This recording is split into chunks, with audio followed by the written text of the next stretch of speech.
আপনাকে কিভাবে নিয়ে এসেছিল? কালকে সন্ধ্যার দিকে যাই বলতেছে সাইদুল মাস্টারের বাড়ি কোনটা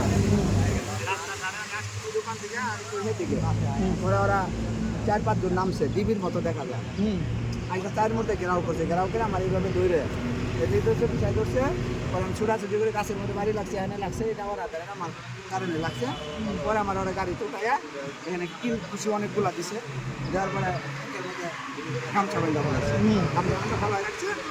পরে রাত্রে মারে টারে নাই, সারা রাত গাড়ির ভিতরে রাখছে, গাড়ির ভিতরে রাখছে। সকালে হালকা পাতলা টিফিন খাওয়াইছে, খাওয়াইয়া ঢাকা নিয়ে এসে এখানে ওকে বস আছে কেনা জানি, এই যে এখানে এই যে রেলের সাথে ওয়ার্কশপের এখানে এই বসের এখানে এখানে বসায় রাখছে। পরে এখন খাইতে ঢুকাইছে, খাবার এখন আমি কীভাবে বানাবো আমার ধান্দা। ওরা সাইডে বসে, ওরা ভিতরে বসে আমি সাইডে বইয়া খায়া অর্ধেক খাওয়া করে আমি পালাইয়া দৌড় দিচ্ছি কিন্তু ভাই আমি খাবো না, আমার পালানির ধান্দা যেটা সত্য আমি সেটাই বলছি। আমি ওদের কাছে বাঁচতে হবে, রাত্রে আমার মাইরা ভালো বাঁচবে।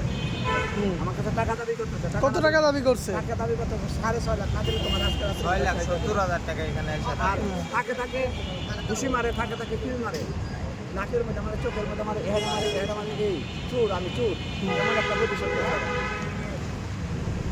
আমি ওই